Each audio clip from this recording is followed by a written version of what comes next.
L'augmentation mammaire est notre intervention la plus fréquente en chirurgie esthétique. Souvent les patientes vont glaner des informations sur internet, mais il est souvent difficile de démêler le vrai du faux. Et cette petite vidéo va vous permettre de comprendre les éléments clés qui vont être déterminants dans l'approche de votre intervention et de la relation avec votre chirurgien.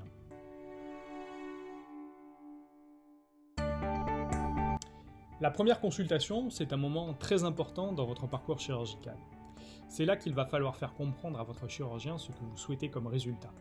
Alors les mots qui reviennent le plus souvent, c'est je veux une poitrine galbée, je veux un beau décolleté, je veux un résultat naturel. Mais ce sont des notions qui sont finalement assez vagues, et le but de cette première consultation va être d'affiner tout cela ensemble pour vous donner le résultat que vous souhaitez. On peut faire plusieurs choses pour aider la patiente à choisir au moment de la première consultation.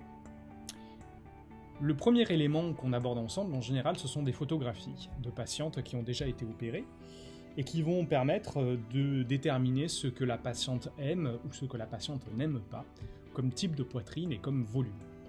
La deuxième solution, c'est d'essayer des prothèses mammaires. On va mettre des gabarits dans le soutien-gorge, ce qui n'a rien à voir en fait avec des prothèses mammaires réelles, mais elles vont permettre de donner un certain volume dans le soutien-gorge qui vont permettre, une fois habillées, d'avoir une idée du résultat, tout simplement en se regardant dans le miroir. Et le troisième élément, c'est qu'on peut utiliser désormais des simulations informatiques. Les simulations informatiques, à partir de 3 photographies qu'on va pouvoir prendre au cabinet ou que vous pourrez prendre chez vous avant la consultation, vont permettre de reconstruire en 3D votre poitrine et d'essayer différents types et différentes formes de prothèses pour vous donner une idée du résultat.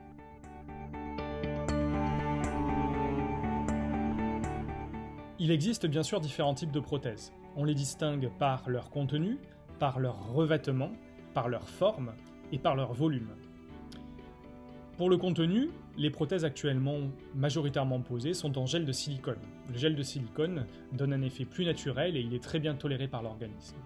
Les prothèses physiologiques n'ont pas disparu, elles sont constituées tout simplement d'eau, ou plutôt de sérum physiologique, mais elles donnent un résultat moins naturel et sont moins résistantes que les prothèses en gel de silicone. Ensuite, sur le revêtement. Il existe différents types de revêtements.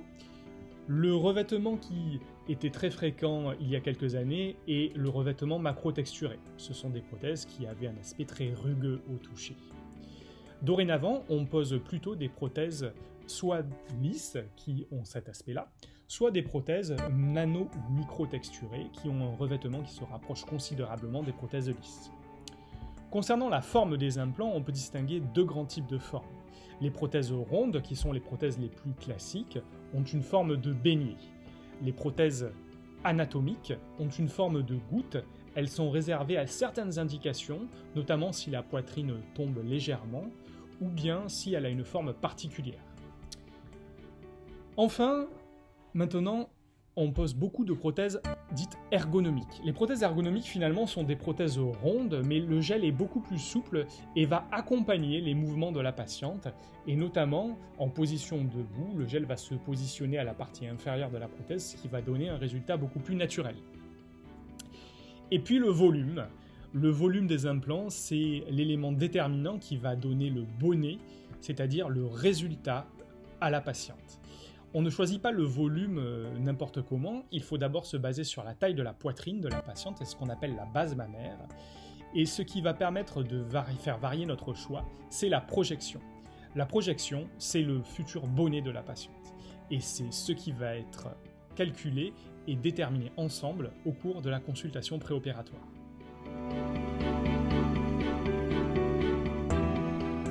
On peut utiliser différents types de cicatrices pour réaliser une augmentation mammaire.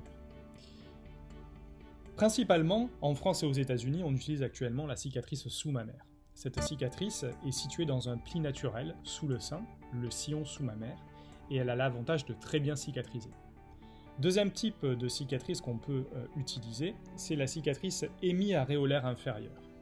Cette cicatrice a l'avantage de se situer en trompe-l'œil entre la couleur claire de la peau et la couleur foncée de l'aréole. Mais on ne peut pas la pratiquer dans tous les cas, notamment en cas de petite aréole.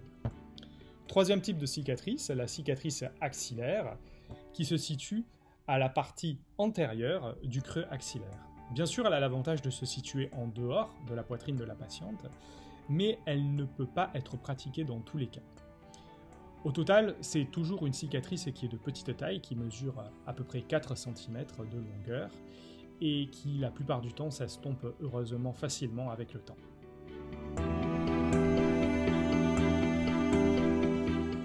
L'augmentation mammaire est une intervention assez courante qui dure 45 minutes à 1 heure.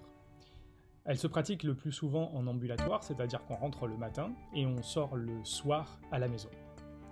Après l'intervention, il y a bien sûr des pansements à faire pendant une dizaine de jours et un soutien-gorge de contention à porter pendant 2 mois.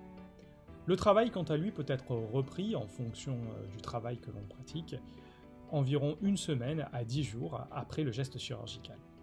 Ce qui inquiète le plus les patientes en général est la douleur post-opératoire. Pour y remédier, on a plusieurs techniques. La première chose à faire, c'est qu'on endort le muscle grand pectoral avec un anesthésique local au moment du geste opératoire, ce qui permet à la patiente de ne pas avoir mal pendant les premières heures qui suivent l'intervention. Par la suite, on prend le relais avec des antalgiques à la maison qui sont en comprimé. Et cette douleur va devoir être gérée pendant à peu près 3 à 5 jours après l'intervention. Au bout de 5 jours, on peut en général reprendre ses activités normales.